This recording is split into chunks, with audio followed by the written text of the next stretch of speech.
lift a finger, but they resonated. Every movie needs a villain, I was designated. I put a shooter on my shooter cause he hesitated. Shit, I started off a shooter, but I elevated. And I ain't never dead, no plug, shit, I was dedicated. Every night I made it home and niggas celebrated. Got my track phone, I'm on numbers stored on the yellow pages. I prayed to God for so long, it felt like the devil saved us. I turned your back on the gang and it had me devastated. They gave my nigga L, said it was premeditated. I ain't sipping soda in years if it wasn't medicated. They put all these drugs in the streets, they tried to regulate it. They put us in public housing, wanted us still segregated. I went and took opportunities, I ain't never waited. I sacrificed everything until it regenerated. Really, looking for me, I'm on the block where the killers is at. Drug dealers do business.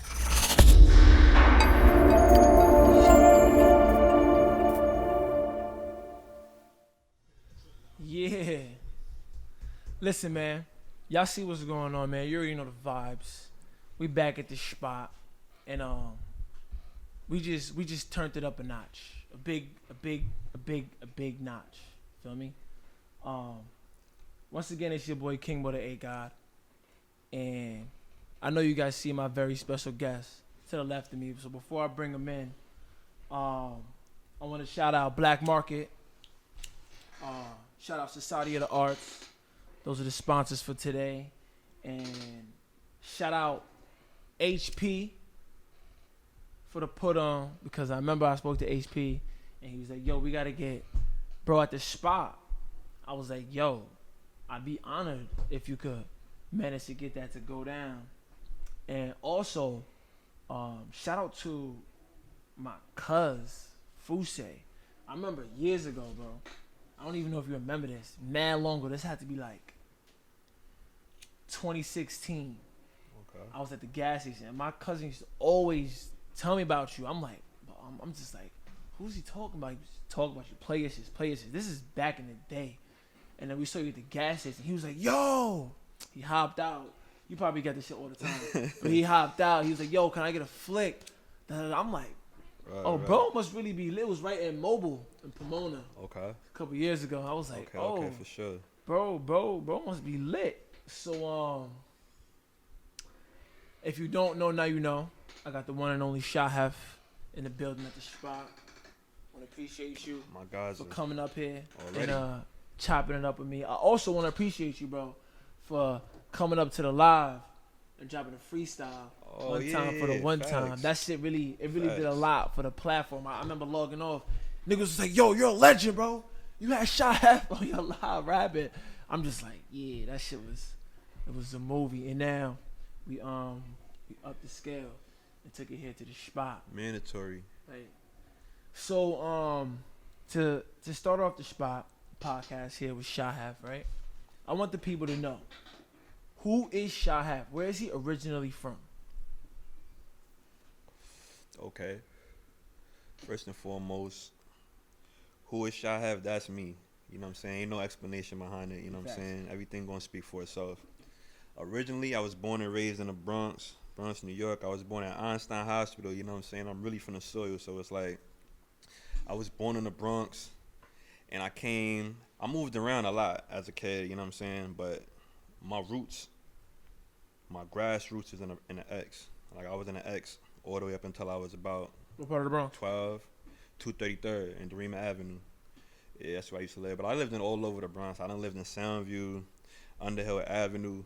I done moved around a little bit, you know what I'm saying? Like, my parents used to always do a lot of the back and forth shit, trying to figure out, trying to make a way, you know what I'm saying? Just like everybody else. Right, exactly. We ain't gonna go too crazy into that, but niggas just trying to figure out where we could really get situated at. So I spent a lot of time all over New York, but I started off in the Bronx, you know what I'm saying? I came up in the Bronx, really raised by my grandmother and shit, so that's where it started. That's where the story begins. So for the Rockland viewers that are gonna tune into this first, right? Describe the culture of the Bronx, because here in Rockland, a lot of what happens in the Bronx migrates to us late.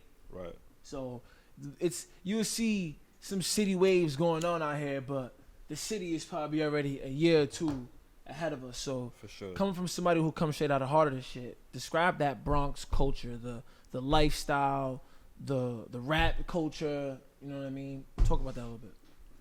I mean, I'll be honest. If you know the Bronx, it's rough. You know what I'm saying? To be honest with you, like, it's one of a kind. You know what I'm saying? New York in itself is one of a kind. Every aspect of it. What no do you matter. think makes the one thing about a New Yorker though? Like, Shit. there I has mean, to be that one. just Everybody got that one thing. What's that one thing about a New Yorker that's like, oh, It's just the attitude, the mentality. You know what I'm saying? It's just a certain mentality you have being in New York. It's like it's such a grind. It's so many people fighting, clawing for the same things. You know what I'm saying? yeah, And it's just like it's just real competitive. I feel like it's that competitive spirit, that competitive nature. Just being in New York. You know what I'm saying? Like you got that edge to you because it's like they said, if you can make it here, you can make it anywhere. So Big it's like facts. it's so cutthroat in New York that I feel like it just gives you that extra thick skin, that attitude that we work with, like that certain swagger to us. that's crazy. Cause out here it's like you'll see somebody come out here from the city Right. immediately to be that nigga. Cause the way they come out here, the Right. demeanor. I mean, it'll go either way though. Yeah, You know what I'm it saying? can go either way. Yeah, a lot of people came out here and It's was polarizing. It's Right. polarizing. They either gonna love you or they Right. gonna hate you. You know what I'm saying? It's really polarizing. I done seen it. I done went through it myself. I done seen it with a few of the homies just growing up, going to high school out here, just seeing dudes come out here. You know what I'm saying? And I mean, it's a transition. I know the feeling, so it's like I can relate. It's really a transition when you come out here and it's like a culture shock. You know what I'm saying? Because just coming up across that bridge.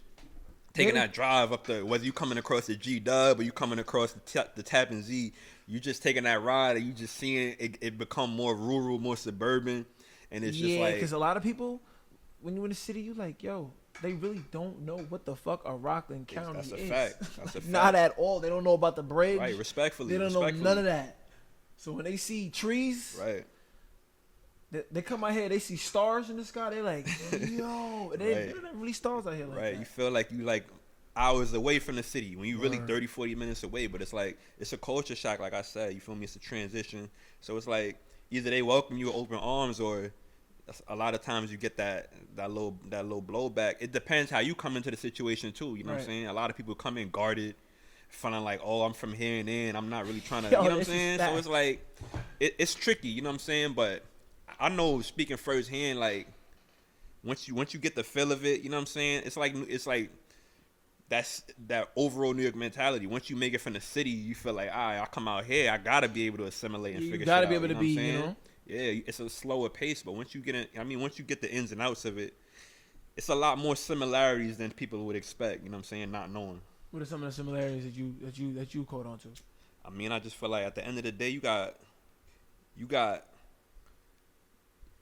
classes. It's classes everywhere. You know what I'm saying? You got a higher class, you got a middle class, you got a lower class. You know what I'm saying? Majority of us is from a certain class, the same class. You know what I'm saying? Class, yeah. So when you come out here, and you might think everything is peaches and cream.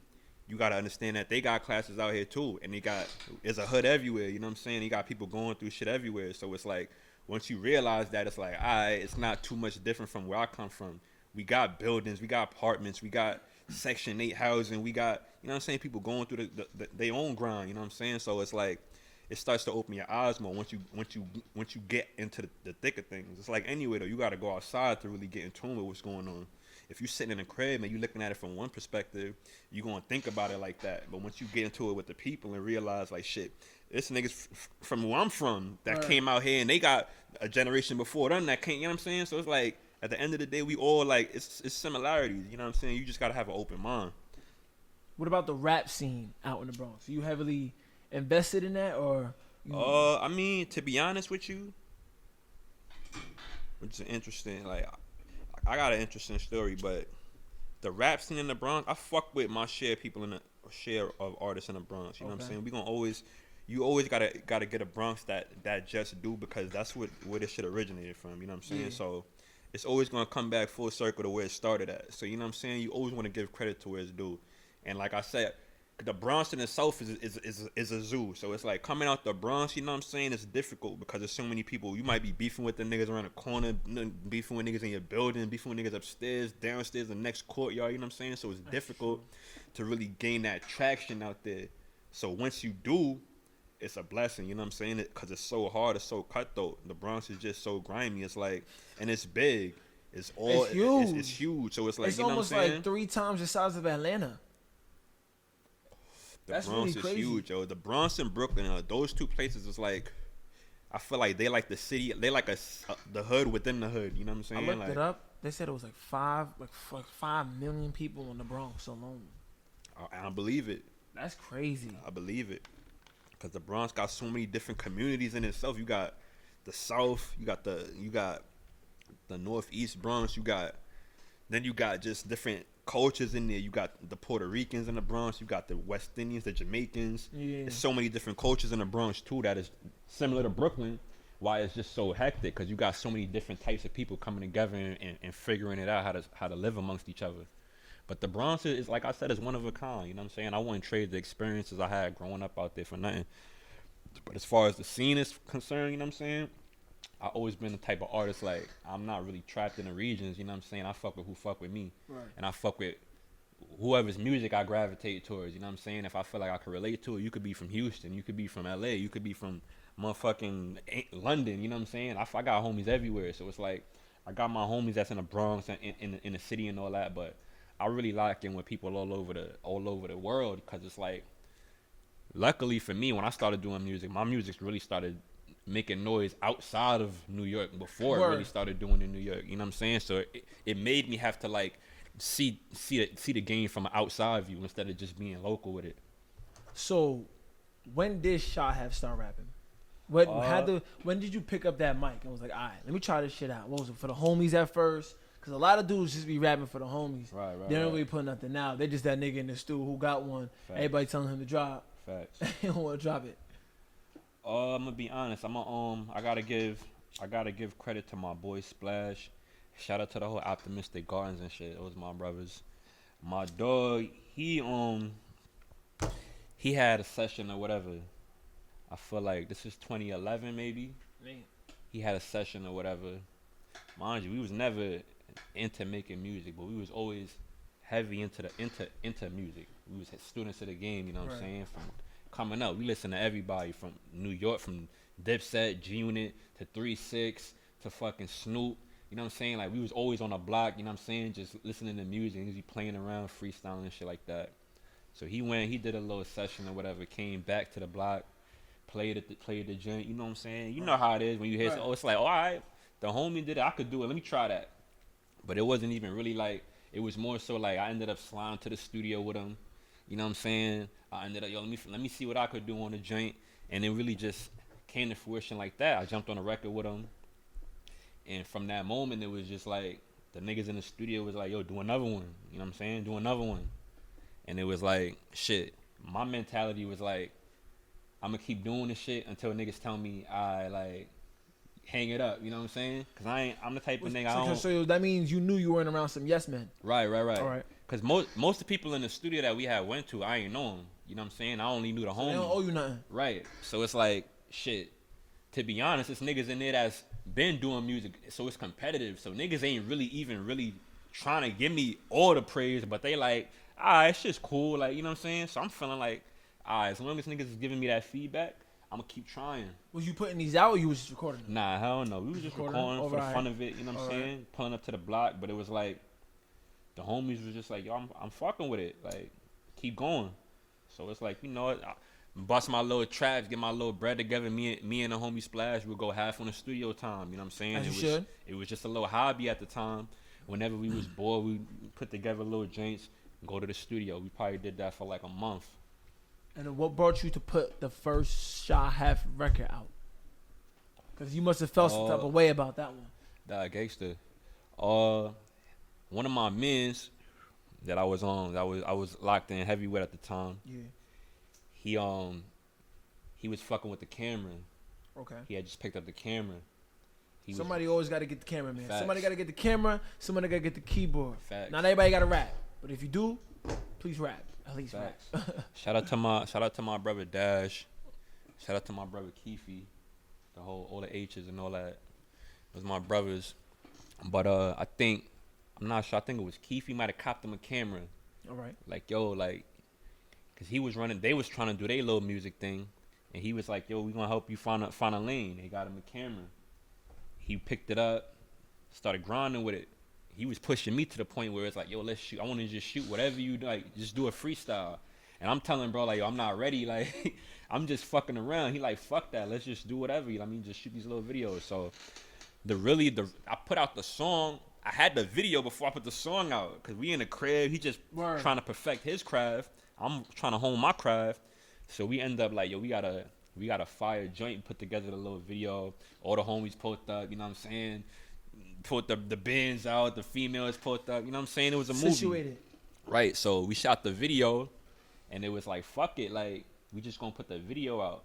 Mind you, like I said, I was already in tune with my brother Dash, you know, the H's and all that. Yeah. They had a little situation with the music too. I had kind of fell into the mix with them somehow. Like, I ain't even gonna get into it too crazy how we fell in, but we fell into the streets, and I realized they had a little wave with the music. I mean, I knew Keefe. We grew up together. I knew Dame was his uncle. At the time, Dame had a big studio down in Tribeca called a Dojo. That was a spot where it was just like, where creatives could just come and just do their thing. You know this what I'm saying? This is the dojo right now. Exactly. This is the dojo. Exactly. Modern day dojo shit. It was fucking, I don't know if you're familiar with Creative Control. It was a camera crew back in the day. They used to put out a lot of content. The name rings a bell. Right. They was founded in there. Currency caught his second wind in there when he linked up with Ski and started doing the pilot talks and all that when he linked with Dame. Wiz came through there. We came through there. I mean, a lot of niggas came through that little region. A lot of videographers came through there, producers. You know what I'm saying? A lot of shit was born in that building. And I just started popping in and out, just, you know what I'm saying, being one of the homies, you know what I'm saying? Niggas needed bud, they'll call me, I'll slide through. I'll be in Harlem in the Bronx doing my thing, I'll slide through. But I was already fucking with the music, so it was like I could play the block or I could go play the dojo. And I could, something for real. But it was like, the thing about there, it was like, Dame had a mentality where it was like, he'll come in and be like, what you doing here? What y'all niggas doing here? Like, if you ain't here for a purpose, wasn't no hanging out. So it was like, if I'm gonna go in there, I gotta take this shit serious. So it kind of like clicked in my mind, like, let me stay in tune with these niggas because it's an opportunity. You know what I'm saying? I don't know where it's gonna go. I don't know how big they gonna get. But it's better than what I got going on. I'm on a block. I'm in a hood, getting in trouble, catching cases, doing stupid shit. So I just really started playing that situation, but working on my own shit on the side, like not even really telling niggas. Like niggas is just knowing me as I'm the homie that pull up with the bud. You know what I'm saying? But meanwhile, I'm cultivating my own shit over here. So it was like I just felt like the timing was right. Like shit, let's just do the video, throw it out on YouTube, see what can happen, see where it go. And shit, I feel like that shit probably did like 3,000 views or something like the first week. I don't know how the fuck back it did in the that. Day too. Right. That's a movie. Right. Like I don't know how it happened. What year was bro. this? It's like 2011. Oh shit. Like the homies just like retweeted it, like, you know what I'm saying? But the shit caught wind, you know what I'm saying? And then motherfuckers started hitting me up in Arizona and LA and out of state. And So I'm in the comments. You had that early impact in the internet. Facts. In Bro, the comments, it's all out of town niggas. Anything. Right. Yeah. So I'm like, shit, this shit wild. Like, say less. That's all I really needed. Like, you know what I'm saying? I'm like, these niggas don't, like you said earlier, these niggas don't owe me nothing. They don't got nothing to prove. So it's like, if these niggas is jagging it, I'm gonna keep going with it. So it's like, that's just type of nigga I am, you know what I'm saying? I always try to accept challenges, you know what I'm saying? Like, that's just me. So I'm like, fuck it, we gonna hit the ground running. And I remember just going back and forth to the spot with niggas. But it was never like, I was really trying to like, I ain't never want to ask niggas to like, yo, get on a record with me or do a record with me or play my music for so-and-so. I would just really come around, soak up the game, and just like, I knew it was going to always be an opportunity where it was going to be like, damn, you could play your music for the right person or you could get, you know what I'm saying? So I just started playing. I'm from the street, so it's like, I know how to, when I get around a plug or anybody I feel like put me in position, I know how to play my role. So I just played my role for the time being, kept firing, putting out little joints here and there. And then, shit, I picked it up from there. But then my bro that did the camera work with me, he got locked up like literally after the first video. So I couldn't do the videos no more, you know what I'm saying? But it was like, shit, at that time, I was already geeked off this shit. So we just picked up from there, and that's basically how the whole black market shit got started. Yeah, so I want to get into Black Market and a little bit of that. Talk about Black Market, some of the members, and the type of things I got going on. I mean, Black Market really, the foundation of this shit started really when most of my brothers that was in the movement was incarcerated. You know what I'm saying? Mm-hmm. So it was just a small window in time where it was like shit. We couldn't win. You know what I'm saying? Like one after one, we was just getting picked off. You know what I'm saying? Like you mentioned H earlier. Shout out H. He just walked in. Big facts. H was up north. You know what I'm saying? Fucking my bro Rick was locked up. Yeah. Another one of the homies was locked up. The cameraman had got locked up. You know what I'm saying? So it was like shit started really getting crazy. Like we was really down to like a few dudes left. You know what I'm saying?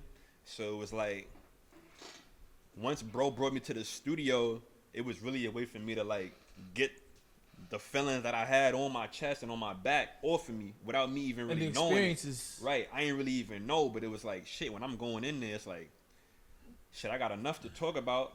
I got a whole story to tell. Not just my story, but I got all these other niggas' stories to tell. You know what I'm saying? So it's like, it really just gave us an outlet for me to tell the story that I felt like needed to be told. You know what I'm saying? Like, I just felt like we had to get that out there. So it was like, I was kind of like speaking for this nigga. I'm speaking for my brothers. Like, I'm speaking for each nigga in these verses. You know what I'm saying? Like, if you go back and listen to the verses, like, it's just certain shit that if you know, you know. You know what I'm saying? It's just like, we really putting together like the storyline for the shit, the foundation.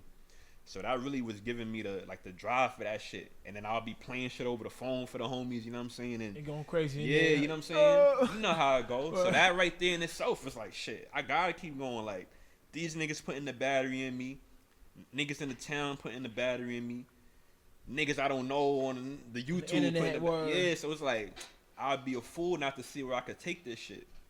So it's like we took this shit serious. I felt like shit. We gotta get the first thing we gotta do is get a logo. You know what I'm saying? Something that stands for something that's gonna be classic. You know what I'm saying? Like some shit that's gonna stand the test of time. Went put together the logo. Once I made the logo, it was like, yeah. How'd you guys come up with the name Black Market? Shit. I'll be honest, bro. I was trying to come up with a name for this shit for a little while, but it was like it was always gonna be organic. You know what I'm saying? I was never going just boom, this is the name. So I'll be going in the studio just doing my thing and just whatever come to mind. But it was like one day I had I was writing a verse and it was just like I put it in the verse, but it was really like, cause that's really how we niggas knew. It's like niggas would come to our block and you might come for one thing and leave with 4 other things. You know what I'm saying? You might come and fucking get a pit bull. You might get whatever. You know what I'm saying? We even gonna talk too crazy, but it was just we was just known for. You know what I'm saying? Being able to get you what you needed at the time. Big you know what I'm saying? Even with the music. I felt like with the music and I just felt like it was time for us to expand. So I felt like we underground, you know what I'm saying? We try and break through, but we got it. We got it. We moving already. We got commerce. So it's like, what better than Black Market? You know what I'm saying? They already know who we are, but Facts. The type of niggas we always played the background. So it's like, you know what it is, Black Market, and it just stuck, man. So when did you put your shit out, cameraman, everything went lit, right? But right then and there, you still curious, right? Like, what is this? What's going on? Because I've been in situations like that, like, shit's happening fast, but like at the end of the day, you're not smart enough to know what's next, right? So when did that next thing happen that made you realize, oh shit, like this is real for real? Like, what was that real moment for you? I say, me and my man Retch, we did a record. It was called Fly Away. We had went to the studio or whatever in the Bronx. On the way from the studio, we got locked up. We got pulled over. Cops locked us up for some bullshit, talking about we had weed in the car. We ain't had nothing on us. Got locked up. We spent 3 days in the bookings. We came home. We went right back to the studio. We recorded the Fly Away record. And it was like, you know what I'm saying? Really just speaking about that that experience was fresh on our minds. So it was like we went in there sharp. We did the record. the record started doing its thing or whatever, and then we did the video, and truthfully, it was my man's was like, yo, we should do the video for Fly Away, and I wasn't even really thinking about doing it. Like, I'm like, I mean, I feel you. Like, it wasn't really doing that. Like, the streets was fucking with it, but it wasn't really like nothing major. So I'm like, all right, we could do it.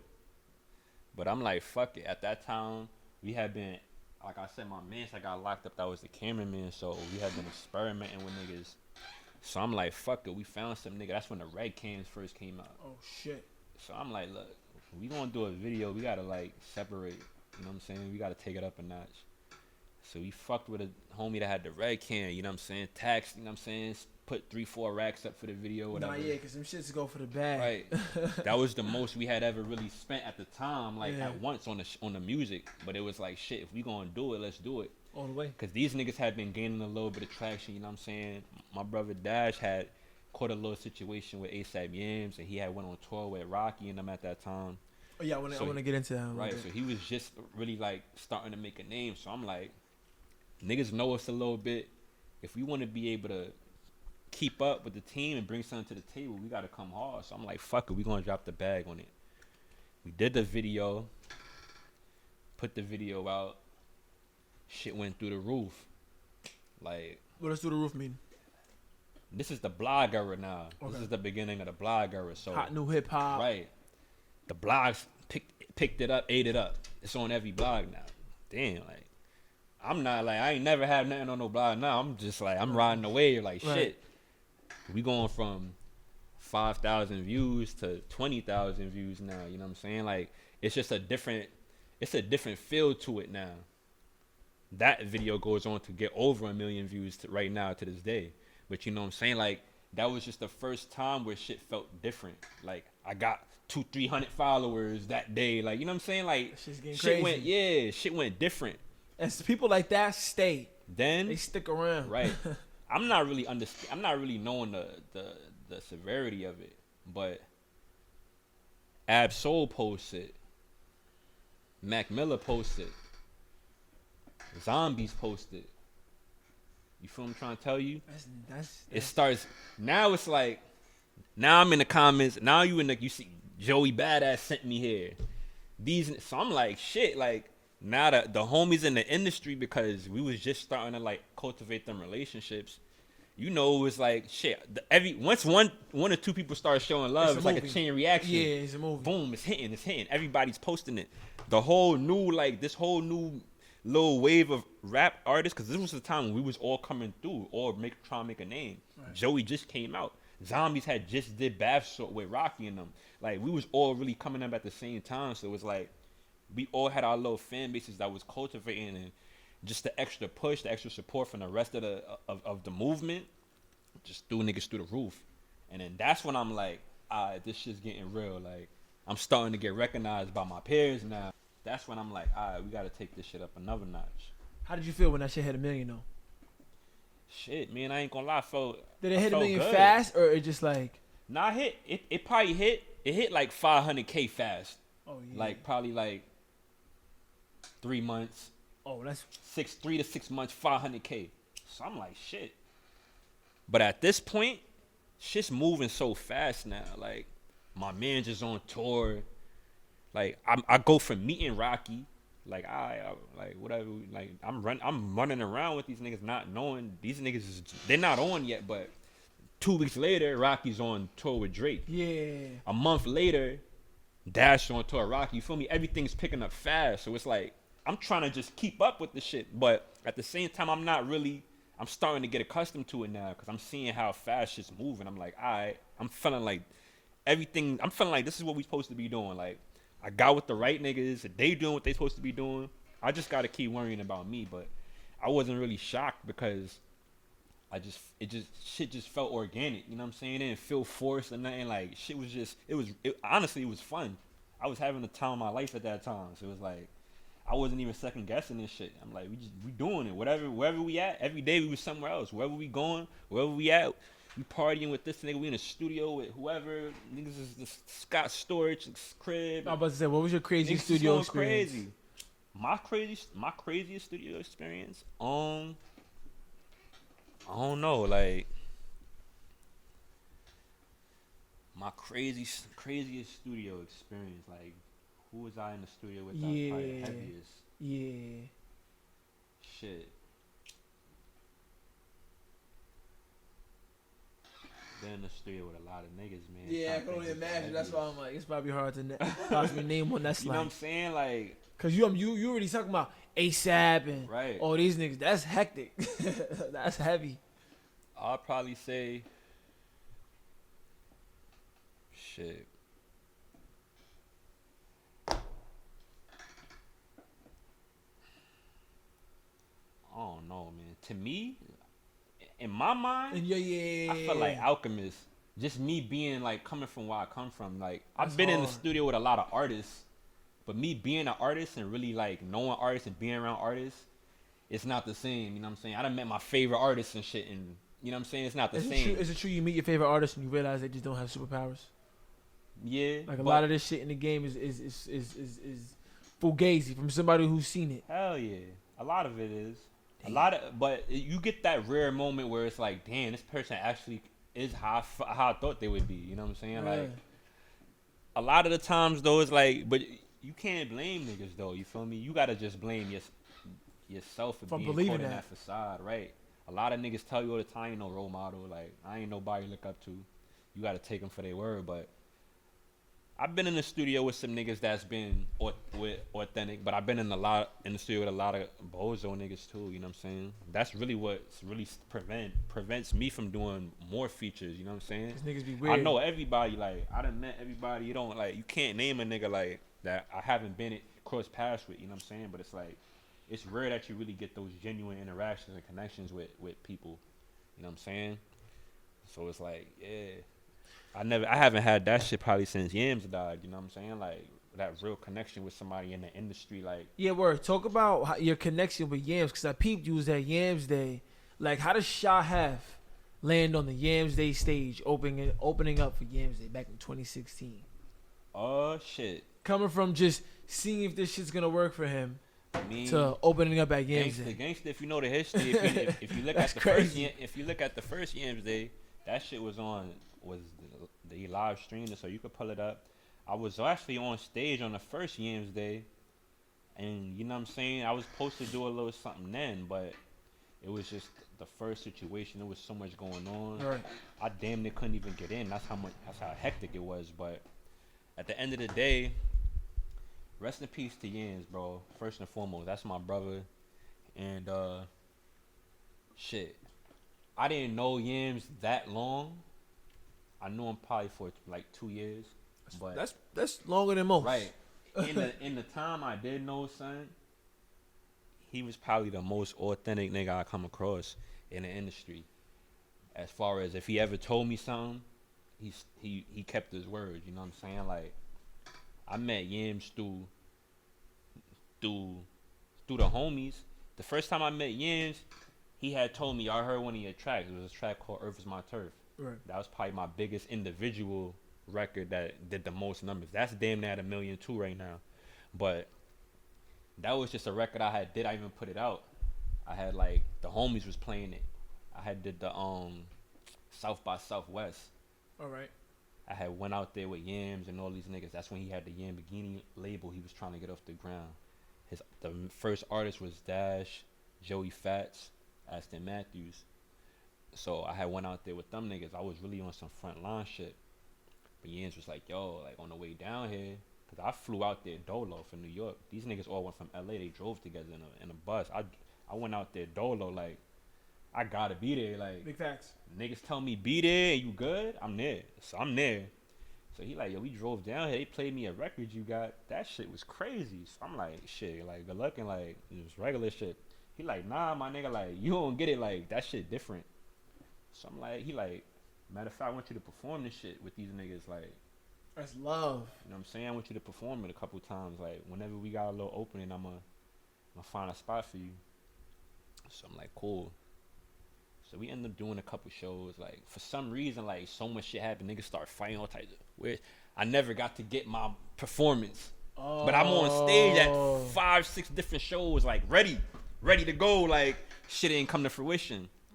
But it was like, it wasn't personal. I knew niggas ain't do it intentionally. You know what I'm saying? Like, still has you there, right, bro, I'm in still the on moment. my front line shit though. Like, I'm getting in tune with all the main artists. Like, they front line niggas. So I'm really like getting in tune with all street niggas.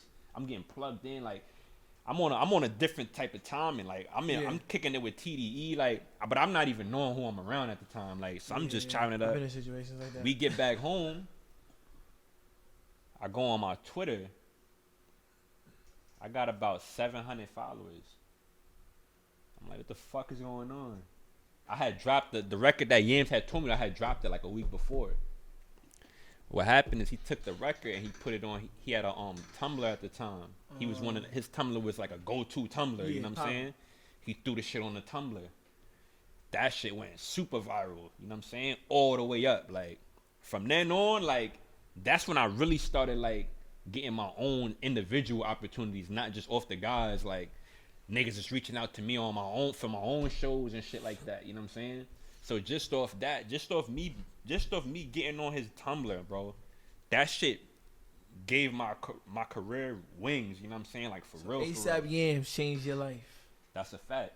That's legendary. That's a fact. That's something that's like, your kids could talk about that one day. That's a fact, bro. No cap. Like, that shit deep. So it's like we was locked in. Like, I was always appreciative of the shit he had did for me. We had kind of locked in. Like, he used to hit me up for activist planks. Like, yo, we got a show. I'm out to fly out, bro. I need a PT. Like, I got you, bro. I slide through the show. Me, him, and Addy, like, we pour up half a plank. You know what I'm saying? Like, we was really in tune on some street shit. But the love he had showed me off that is like, I would have ran down on a nigga for that nigga. So it was like, we had always stayed close over the years. And then the year he had passed, the year before he passed like, I think it was January. Probably like the year before, like in the summertime. Yeah. He had got in tune with me. Like, I was just going on I had a little run going. My run was still going crazy. We was doing shows every week, nigga. We was burning up the tri-state shows every 2 weeks. So he hit me on a DM like, yo, bro, like, I want to do it. I want to find a situation for you. Like, I'm like, shit, let's do it. Because I had did a show, and Flacco was in there. Matter of fact, I had did a show. I had 2 shows one night. One in downtown, one in Jersey. So I'm in a show, Flacco and him and Nas. So I seen them niggas. And one of my mans was cool with Flacco. So he like, yo, I want you to see my man rap real quick. Flacco was going upstairs to a whole nother spot. So he like, fuck it, I'm gonna watch some rap real quick. So I see Flacco front. It's a small spot too. Probably 150 niggas in there, max. Could fit in there. Flacco front row. So he watching me like that, like. So I'm like, shit, like, that's all I needed. Like, right. Like, I felt like it was like you challenging me. So I performed my heart out, nigga, like, right in front of that man, like. And when we walked out the fucking the club walked out. It was 3-4 niggas left to rap. We all walked. Flacco walked out with me. He like, fuck that. Like, yo, what a somebody put a phone out. Like, yo, this nigga the hardest nigga I heard. It's the hardest nigga in the Bronx. That's when Yams tapped in with me. Like, yo, Flacco want to get a situation. We want to find a situation for you. I'm like, shit, let's do it. Like, I've been doing my thing. You know what I'm saying? Like, I felt like it was. I worked hard enough for that shit anyway. So I'm like, let's do it. Whatever y'all was. They was like family anyway. So it made sense. So he like, yo, every time I hit you, pull up. So he just started having me play everything with him. Like, anytime they had an event, I'm there. We front line, like, pull up, Flacco birthday party, whatever release party, little private party. We there, whatever we front lining. So at this time, are you still thinking about those times where like you just had the dojo, like, let me see what's gonna happen here? All that. Are you beyond that at this point? Nah, I mean, at that point, we doing at this point we doing shows. I'm getting bread. Like, I'm getting probably like a little rack of show. You know what I'm saying? But at that point, it's like, that's in my mind. I'm thinking like, all I gotta do is keep going and we got it. You know what I'm saying? Like, I felt it. Like, I felt where we was going with this shit. I'm like, if we could just stay on the same page, like stay on the same wavelength, but just keep building it. We got this shit. Like, we had a real movement. Like, you know what I'm saying? Like, we selling out shows. Motherfuckers coming to the shows, polo down. Like, this one we was on heavy on a polo drip. We got the whole venue polo down. Motherfuckers from all over the tri-state, bro. Like, I'm talking about every spot we had. Webster, wherever. Like, I did SOBs 6 times, nigga, in 2 years. You know what I'm saying? I did Webster 3 times. Like, we did every spot. We did Terminal 5. We did Highline. We did every spot in the tri-state, bro. So it was like, at this point, I'm like, we got it. We just got to keep going. My man's talking about, yo, TDE hit me. They talking about, like, you know what I'm saying? Like, shit was getting real. So I'm like, fuck it, at this point. It's my turn now. Right. So we doing our thing. Yams put me in the studio with 12. Me and 12, we started doing our thing. Because Yams from the Bronx. A lot of niggas don't know that. They think he from Harlem, but he from the Bronx. And he moved uptown when he was younger. So he always had an affinity for Bronx rappers, like you mentioned earlier. So I started hitting the studio with 12. Me and 12 get in the studio. Me, P on the boards. That's really how I got into it with them boys. Lock it in the studio with them and all that. And then, like, he DM'd me one day. I still got the DM to this day. He DM'd me. He like, look, I just got the head of A&R's job at Sony. He like, they about to announce that shit next month. So we good. He like, I want to do. He said, I want to make ASAP, H's, and Black Market, like how Rockefeller, Dipset, and State Pop is. That's how I want to build it. I want to give everybody their own little platform, but I want to bring each group to the light. I'm like, shit. Whatever you want to do, bro. You know I'm ready. Like, ain't nothing. Just get situated, get your feet wet, and we here. Cause you ain't never sold me a dream to this day, bro. So whatever you need from me, I was locked in. So he like, say less. And then, shit, that was probably, I went kicked it with him for his birthday. I forget what month. It was in the winter. I think it's like December, November. And I think that January, the next January was when he passed. When I got the call, like, yo, bro ain't wake up, bro. Like, you know what I'm saying? Like, a lot of my close friends was in that house with him that night. And it was just, you know what I'm saying? Shit came to an end, to an abrupt halt, you know what I'm saying? So it was like, that's really how, so a lot of niggas look back and they be like, damn, how did Sha Hef get on Yams Day? You know what I'm saying? How did Sha Hef get in tune with Yams? But it's like, shit, me and Yams have real history. Like, if niggas really know, they know. Like, if you go on Yams' page, I'm one of the last niggas he posted, right? You go on his page right now, you feel what I'm trying to tell you? Like, we was really in the process of putting some shit together. That's why it's like, shit, that shit just showed me that life ain't nothing guaranteed, you know what I'm saying? Even when you think you got it, you know what I'm saying? Anything could happen. So it's like, anything. Yeah, but rest in peace to that man, you feel me? Because that little bit of love he showed me, you feel me, still resonates with me. If I don't never make a connection like that again, if I don't never sell a record again, you know what I'm saying? Like, he did what he did, you know what I'm saying? It was genuine, you know what I'm saying? I could at least say somebody, I came across that, a genuine person like that in the industry that wasn't for themselves, was he ain't need nothing from me, you know what I'm saying? He was Gucci. The mob was killing, Flacco was killing, they was all doing their thing, like, but dude just really wanted to put niggas on. Like, I seen him, like, he was passionate about other acts, like, he was more passionate about it than ASAP, because he knew ASAP was in position, like, he was just passionate to, like, he loved music, you feel me? Like, and he just really had a fire-ass ear for music. Like, most of the niggas that he would post or put on or some shit ended up cultivating a real fan base and really going off and doing some shit with it. On like, some Lil Wayne shit. Facts. On some Lil Wayne bro. shit. Even to what he did with Flacco and Ferg, not to say that but he just added that charisma, like, you know what I'm saying? Like, he put that seasoning on it, like, so it's like, that nigga was really ahead of his time. That's wavy. And a lot of niggas don't know too. I'm gonna break some breaking news right here, niggas. This is nobody ever spoke. Get real close to the mic for this one. Get real close to the mic. Gangster. A lot of niggas don't know the original Cozy tapes shout out to Flocko and the Mob. The original Cozy tapes was a project that Yams was working on before he passed away. That was like his first body of work he was gonna put out. You know what I'm saying? That was supposed to be all underground dudes or underground acts that he was in the process of trying to bring to the forefront. So when me and him had locked in, and me and him in 12 and P was working on all these records, these were the original Cozy tapes, you know what I'm saying? But when he passed away, I feel like it was just a need. They had to make it bigger than what it was. They had to make it an album, and they had to go get, like, you know what I'm saying, mainstream artists, which is understandable. You know what I'm saying? But the original Cozy tapes was some underground shit. Your boy was supposed to be on there a couple times. That's a fact.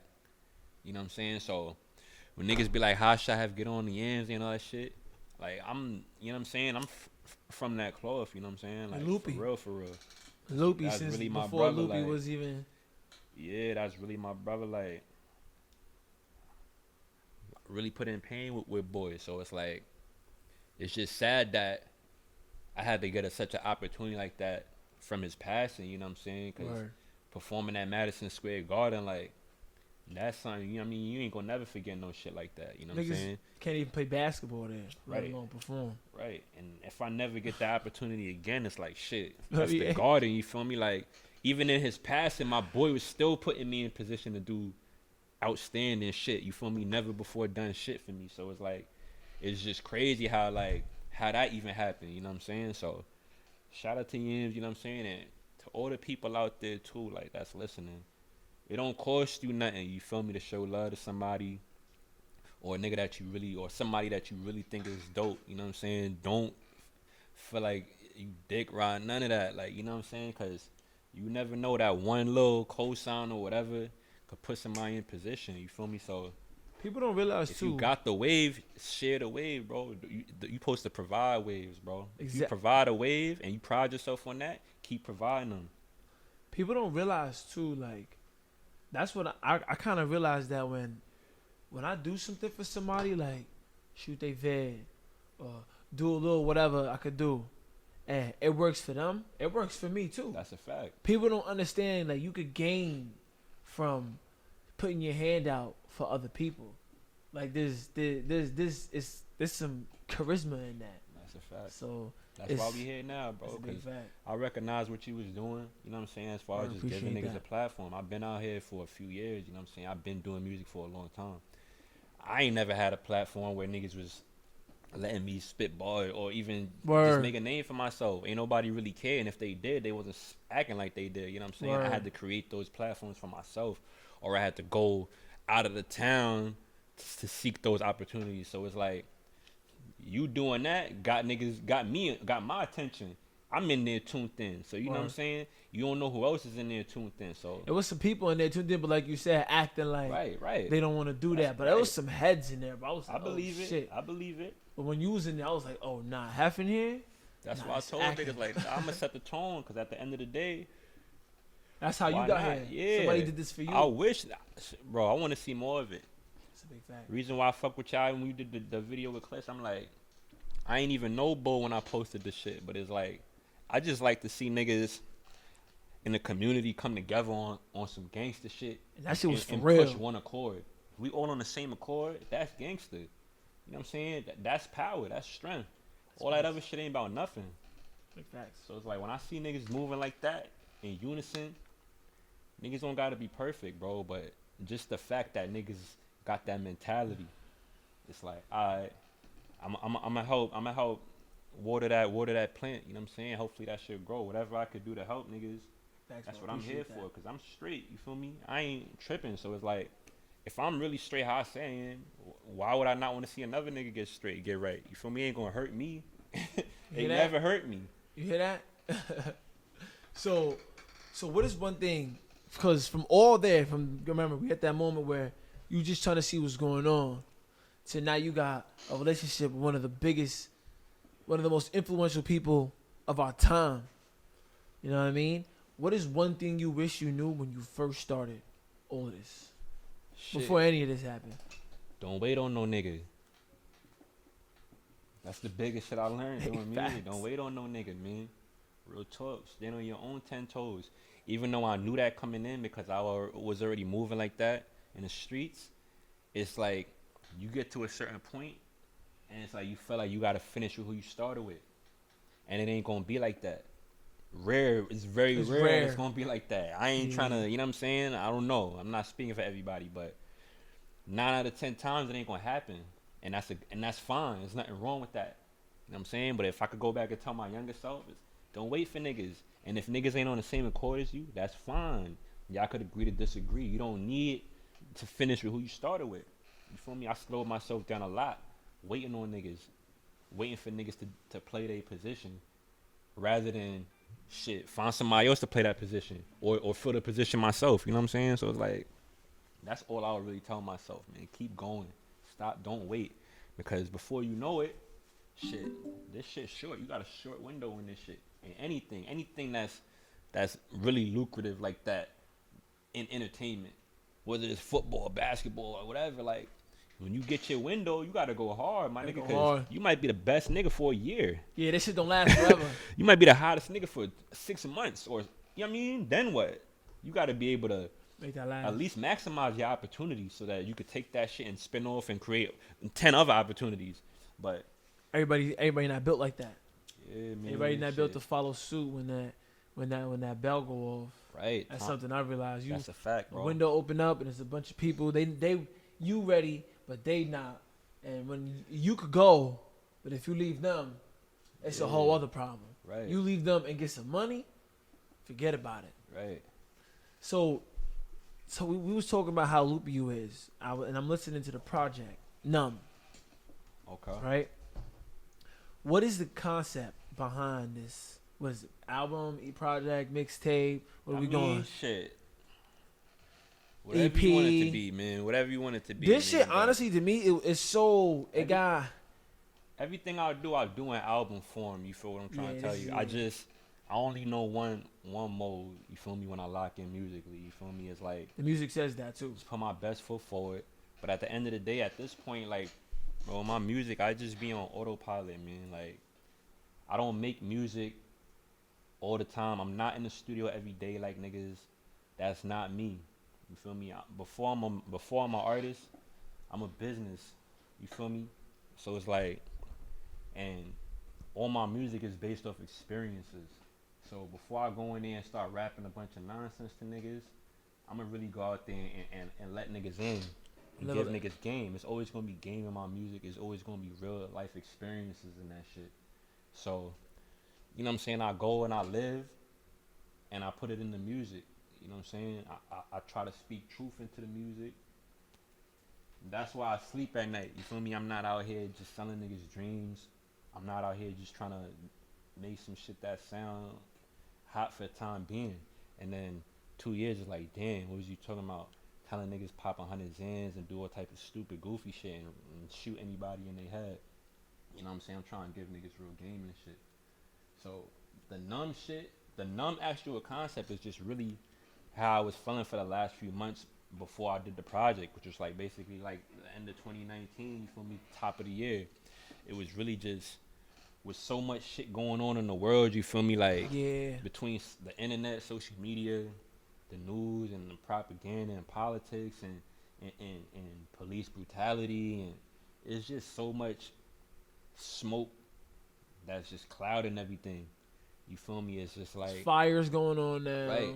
City's just red. It just made a nigga numb to. I just felt like I've been numb to a lot of the shit that's been going on. You feel me? Because I've been dealing with this shit for the longest. But it's like to this point, it's just tunnel vision. I'm just focused on a goal, which is success. You know what I'm saying? Keep putting my family in position, put myself in position. All that other shit, I'm numb to it. So if a nigga come tell me, yo, you heard what Trump said, if I did, you feel me? It ain't either way. I'm not getting too high or too low about it. Yeah. Or if a nigga come tell me, yo, you seen what happened on the news? I ain't getting too up or too down about it. You feel me? Because I'm just desensitized to this shit. You feel me? Because it's been happening so long, and it's like, shit. At this point, if I'm not numb to it, it's just gonna take its toll on me. You feel me? It's traumatic. we all going through traumatic shit every time we turn on the TV, turn your phone on. Some crazy it's shit like, going on. If you can't be numb to this shit, that shit gonna take its toll on you. This niggas going through depression, all type of shit right now. All types, you know what I'm saying? And Families shit. dying of diseases. Right, We don't even know if it's real. I feel for it, you feel me? So it's like, but for me, I just know I got one goal, bro.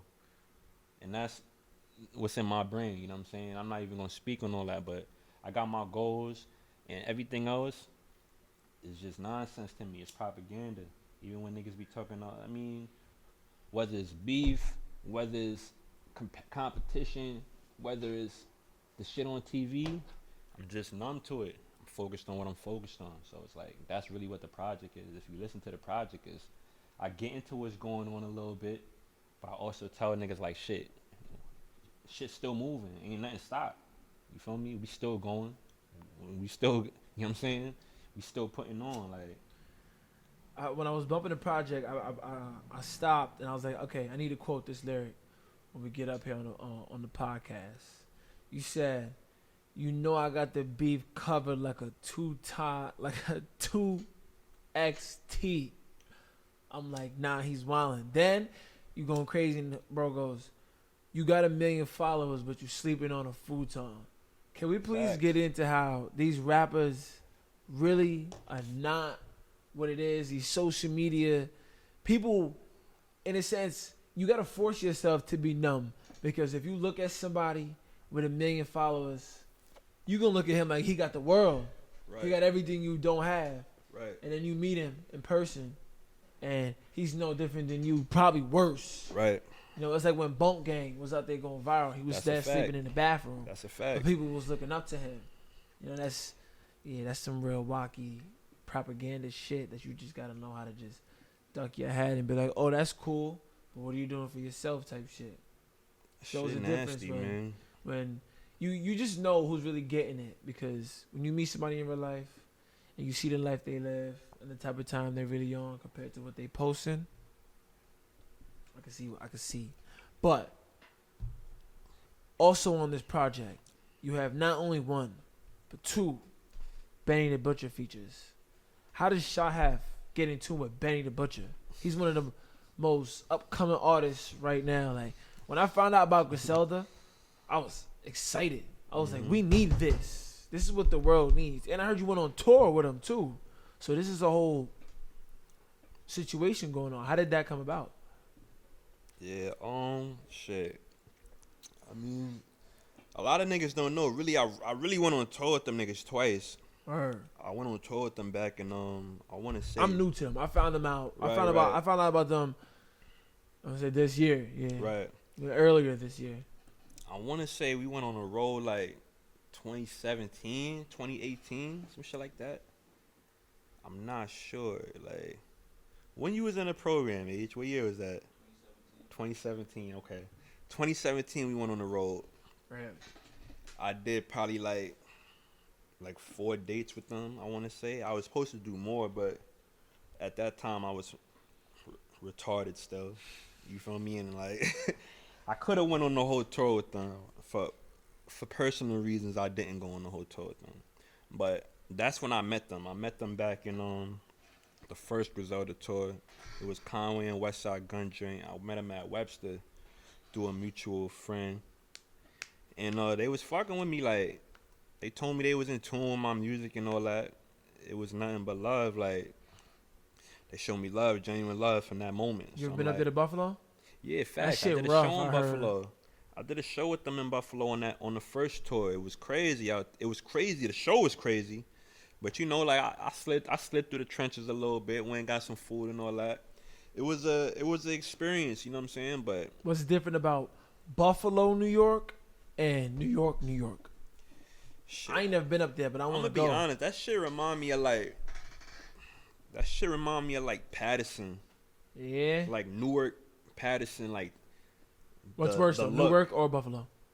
Buffalo. Yeah, it's because it's small. Yeah, like just the look of it, the buildings. It's like, if you know Newark, you know Patterson. Like, that shit. When you go there, when you out there, you feel like you in the hood. Like, you in the hood, but you in the hood in the hood. Like, you stepped into another part of the hood. You feel what I'm trying to tell you?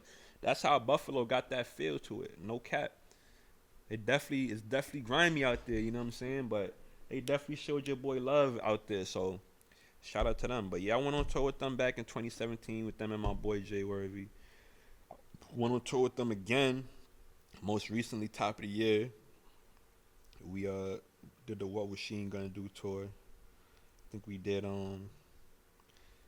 did Boston, Baltimore, I want to say Chicago, Denver, LA.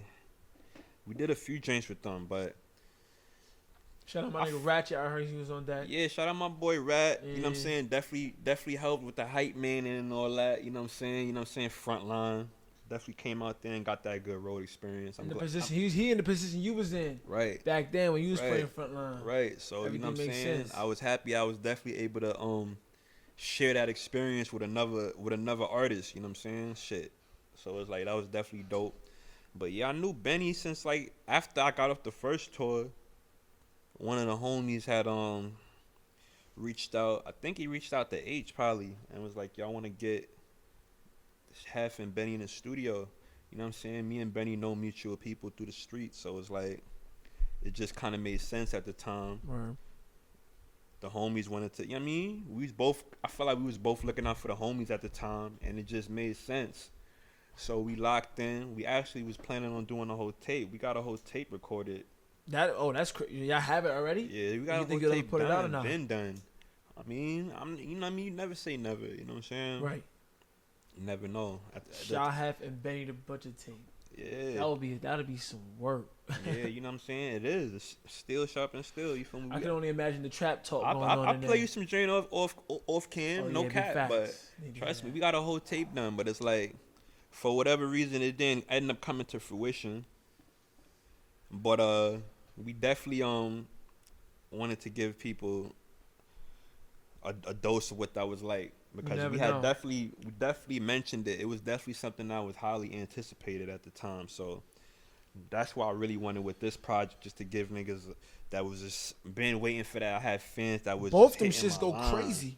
Right, I appreciate that. You go feel me? Crazy. Appreciate that. I ain't gonna lie. We got all the records is just as hard. We got a joint with Conway on there. We got it's heavy. It's heavy. It might come out. You never know. We might do some new shit. Shit. Anything could happen. You feel me? Anything. I ain't. And you heard it here first. It's the spot. Yeah. my door is always open, man. As far if it makes sense, I'm with whatever. So what have you learned about yourself from your first album to this album right now? Shit. What have I learned about myself? Cause you rapping about your experiences. Right. Shit. I just learned. Shit, I learned what I could do when I put my mind to something and just be consistent with it. Like, shit, it's been a long road, you feel me? Since 2011. It don't really feel that long, almost 10 years in the game. Right, it don't feel that long when you doing it. You know what I mean? When you in the game, it don't feel like it. When you look up at the clock and you look back at the stats and all that shit, you don't really feel it when you playing it. So it's like, I don't know, but when I do look back now and see certain shit, it's like I just know what I'm capable of when I put my mind to something. You know what I'm saying? Like, I never wanted to be. I ain't grow up wanting to be a rapper. I never grew up with those aspirations. Yeah. So did you have a career path before this, or was it just? Nah, man. My career path was just. Everybody want to be a basketball player, football player. Right. Like, shit. I just always knew I wanted to work for myself. I knew I wanted to create something that was going to be a legacy when I wasn't here. You know what I'm saying? That's what I wanted to do. I knew, like, that was just my calling. Like, I was just meant to be, just to leave a imprint in the streets, but also not in the streets, but in something that's tangible, that's legitimate, that the streets could look at and be like, shit, this is something that we could do too. And at the same time, it's totally legit, and it's something that we could pass forward to our people and cultivate a whole new lifestyle for niggas instead of just feeling like it's only one way or two ways or three ways. Because when I was coming up, it felt like it was only a couple ways. You know what I'm saying? So I feel like sure everything was limited. Right. I feel like especially with my roots out here, you know what I'm saying? Like, I just felt like we just showed niggas like shit. You could. It don't matter where you from. It don't matter where you at. It just matters your drive. You know what I'm saying? It's all about putting yourself out there, networking, and just being consistent. And shit, your shit could resonate wherever. You feel me? I done toured in Hong Kong. I done toured China. I done went everywhere. You feel me? When I first started, motherfuckers was. When I first started doing videos, the females in my neighbor in the school and I was laughing at us like, "Oh, what y'all doing? Why y'all shooting videos? Y'all want to rap?" Feel me? And I'm not knocking them girls because is mad, right, mean, and angry. I'm not knocking them either because it's like shit. I just picked up one day like we gonna rap, so it's like I can't knock niggas for not believing in it. But I know where we at now. You feel me? And I know when I'm done with this shit and we look back at the stats, what the stats is gonna say. You feel me? I'm gonna have my own place in this shit. You know what I'm saying? And that's that. You feel me? So that's what I learned. Shit. I learned it's multiple ways to do this shit. That's some game. Hit the spot from what's up? Grabber? Nah, Chris might got some. He might got some. You have to.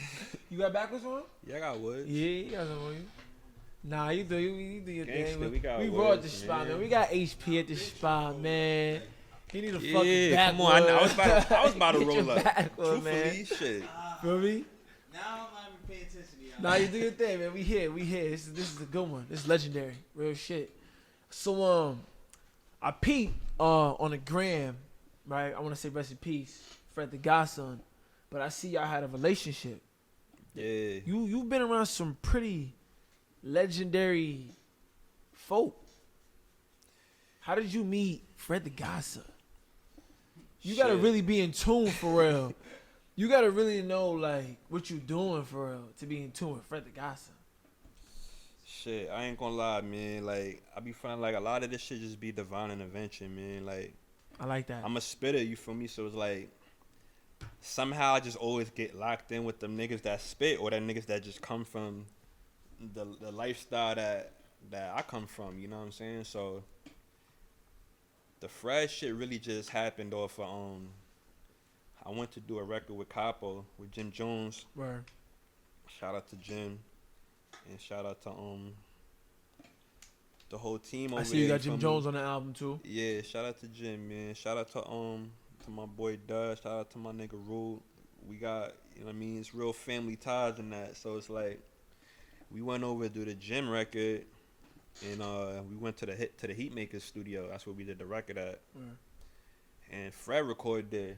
That was unbeknownst to me, but Fred recorded there. So while we doing the joint, they got it on loop. Jim's writing his verse in his head or whatever. And Fred walked in. He like scanned the room real quick. Real smooth shit.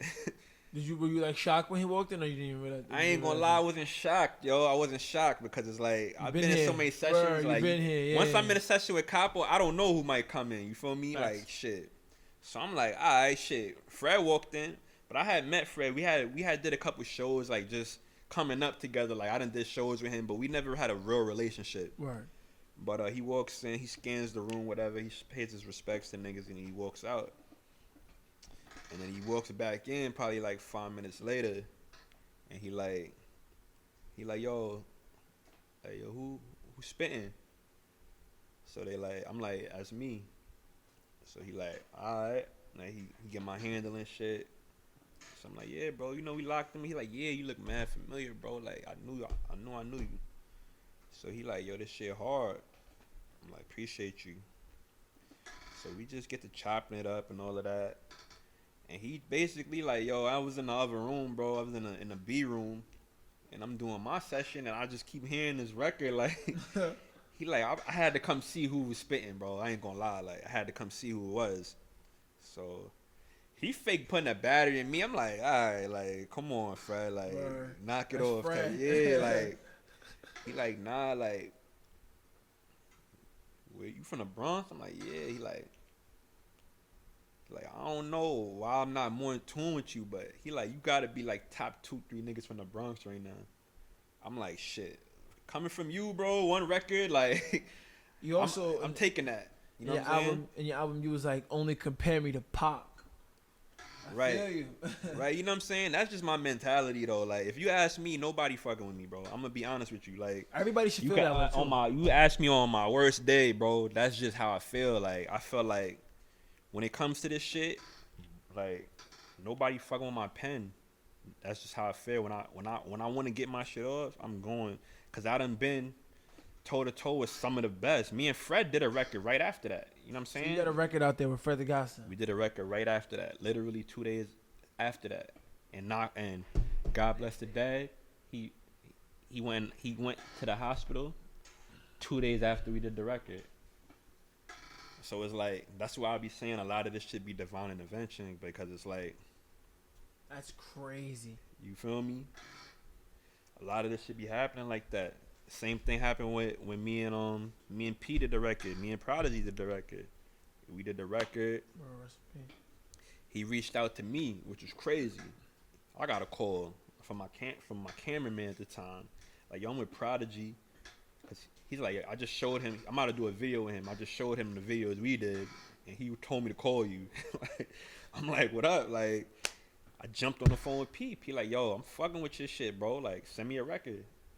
I'm like, what? Like, this nigga's crazy. Like, it's fucking P. Keep it thorough. Like, I lost my mind. But I'm like, cool. Sent him the record. He did the record the next day. Real gangster, like, right back. Like, As he should. I'm That's like, when you know whoa. somebody really want to do something. Yeah, I'm When like, they for whoa, real with like, what they say. damn. And it's crazy because I never got to meet him in person.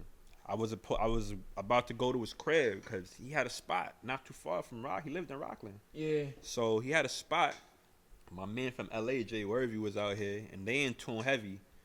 So he had hit him up like, yo, we about to come to your crib. Me and Hef, like, he like, yeah, blah, blah, come through. Like, so Worthy had hit me like, yo, we going to go to P's crib like around 8. So I'm like, cool. He was staying at one of my man's crib in the straw. Then he hit me that night. I hit him like, yo, what's up with P? He like, P not feeling good. He feeling a little ill. He said, and he got to catch a flight to Vegas. So he said he going to get, when he get back, we going to pull up on him. I'm like, cool. Right.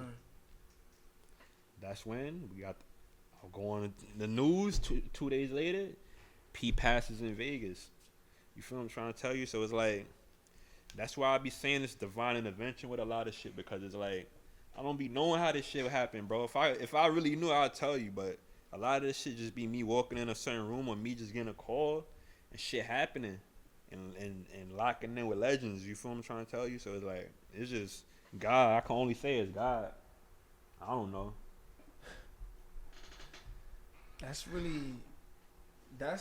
I mean, like, if you really do think about it, though, that's all coming off the work you putting in and the energy that comes around behind it, you know? Because, like, sometimes there's people out there, they got some dude in everybody's ear until he finally gets a little verse for him, a little video, or a little look. You just put in the work like you told yourself to do when you first started this shit, and continue to seek what's going to come out that shit.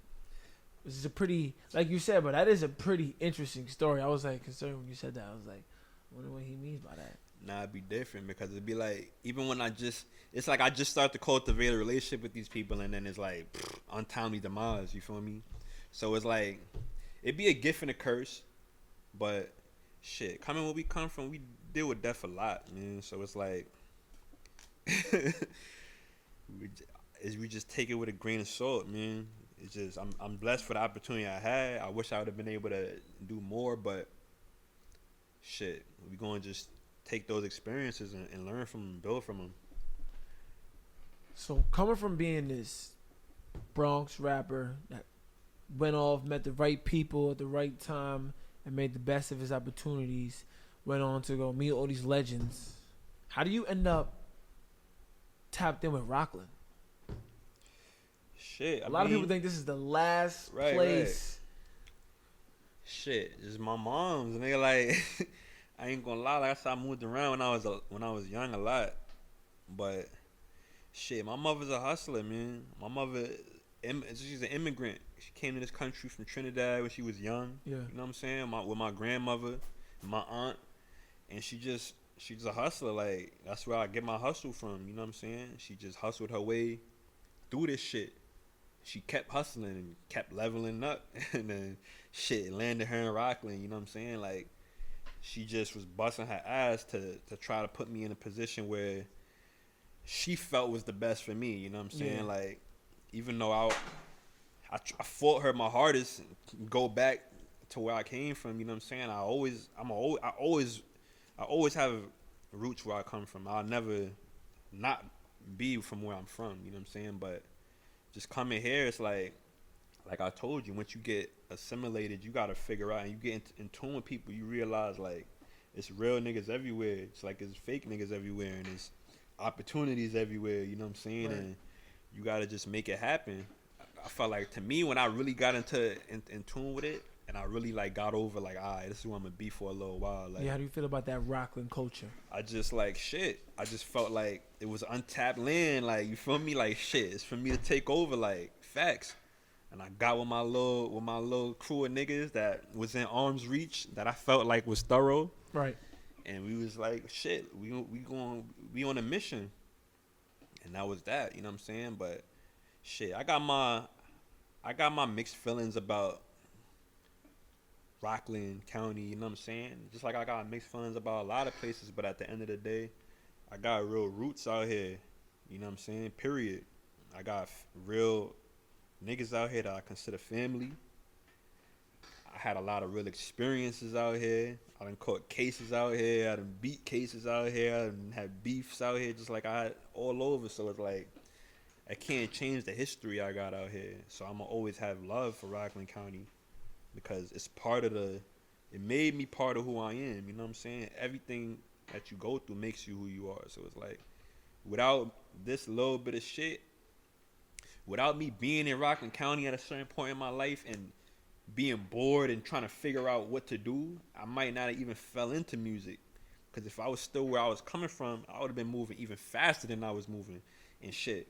I always tell myself, like, if I didn't get brought out here, like, shit would have been a whole nother outcome for me. Because I know the type of person I am. Like, Yeah. I'm going to always be where the action's at. And a lot of the times, that don't end well for niggas.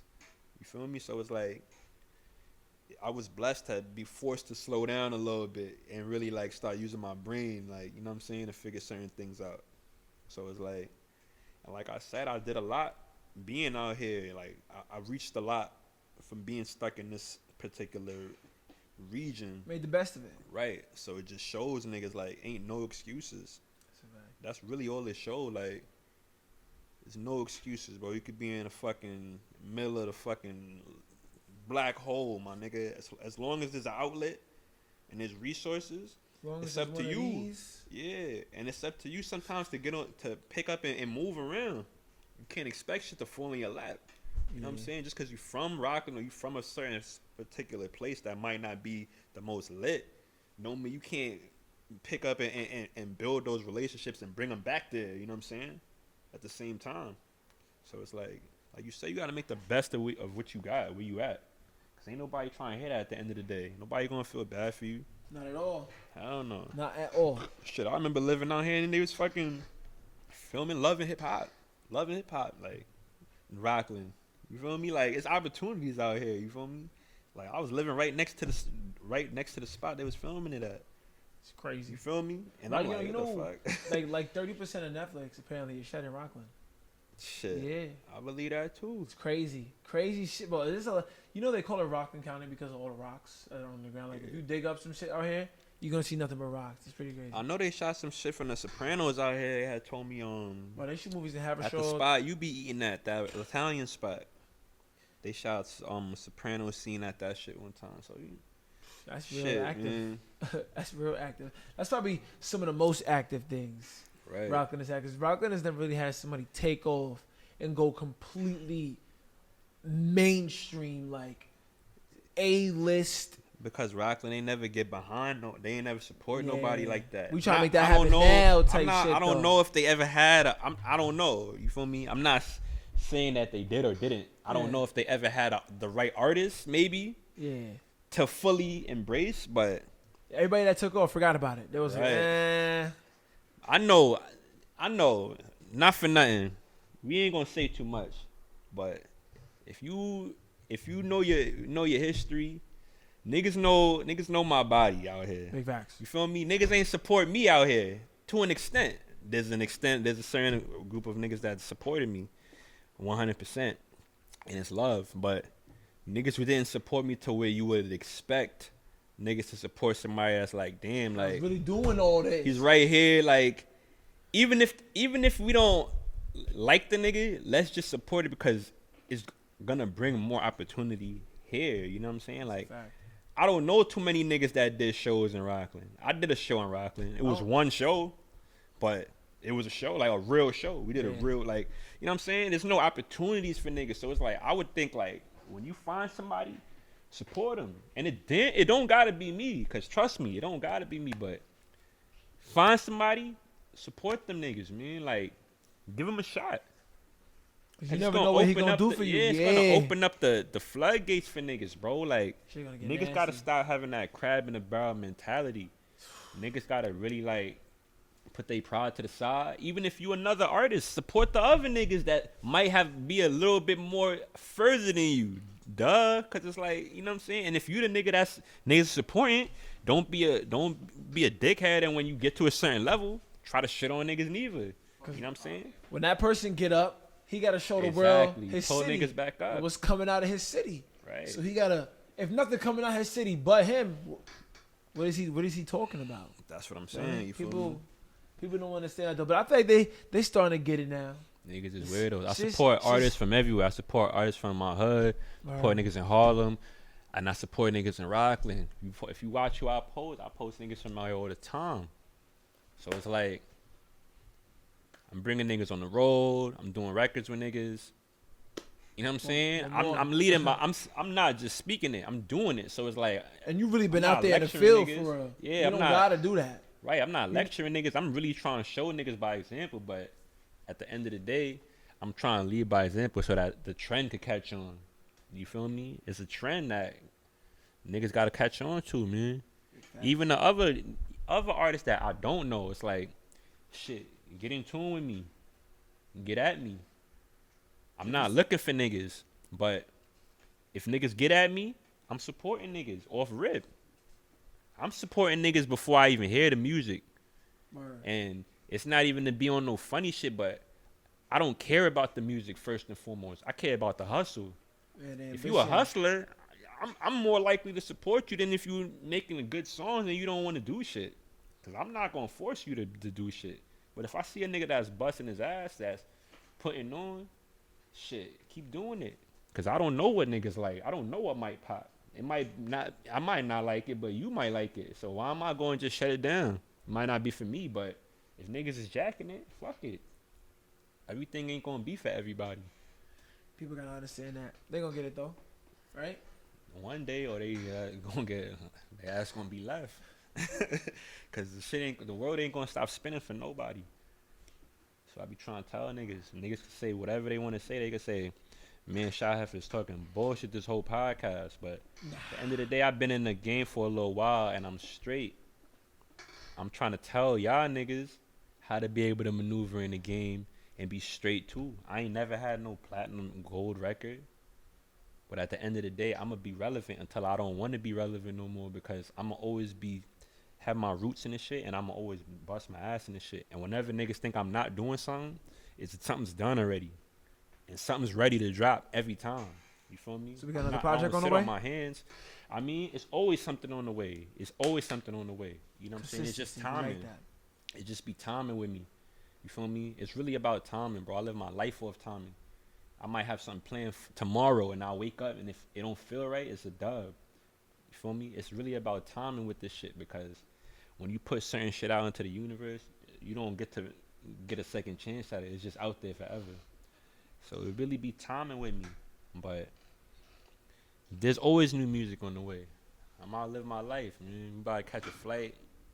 We balling, but when I'm done, when I take a break, I'm gonna drop some game for niggas. And this part of my career is really about giving game in my music.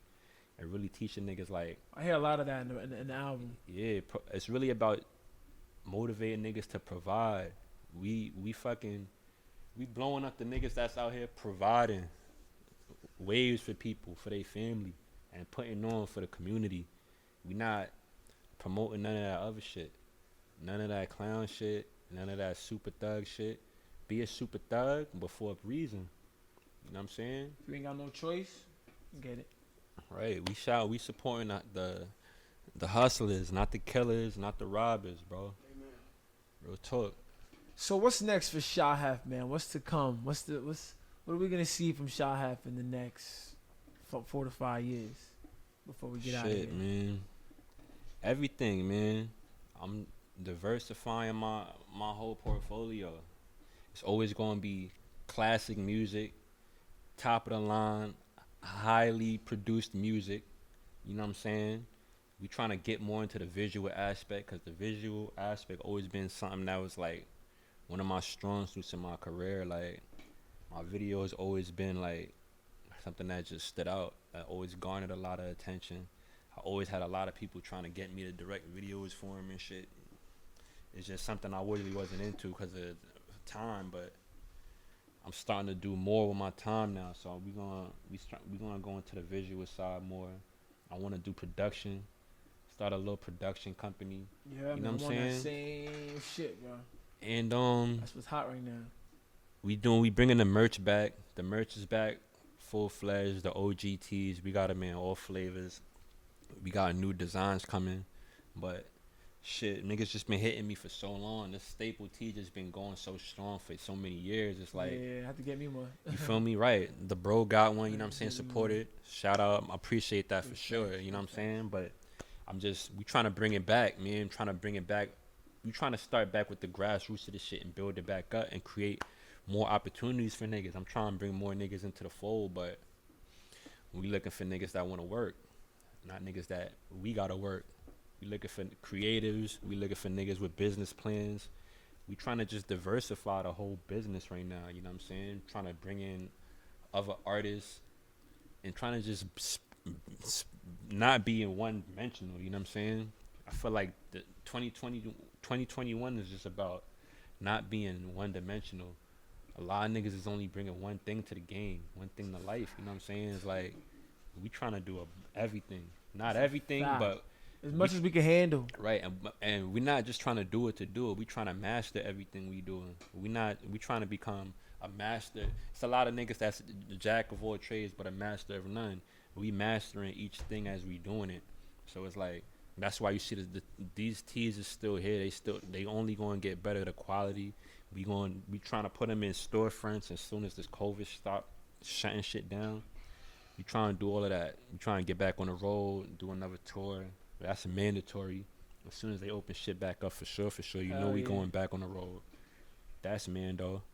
And it's just like, shit, like I said, man, we just trying to spread the business out more, man. This shit is really spreading out, like, as far as the business side of this shit. It's a lot of, like you said, with niggas on the million followers and the full-time shit. You know what I'm saying? Me being in this shit so long, it's like, I feel like now it's time to get everything that's owed to you. You feel me? It's a lot of niggas that's grinding for a deal and they got a deal, and then now what? They broke, or they can't drop, or they lost traction, or it didn't work out how they wanted it to work out. Them deals don't always be You think they are right. So it's like we trying to show niggas what that independent side is and how you could really make money and really build a brand being independent. You feel me? So it's like we mastering the independence right now. We just branding everything, building the brand. That's really what it is. We building a black market brand. We building an out the mud brand. That's what I'm focused on.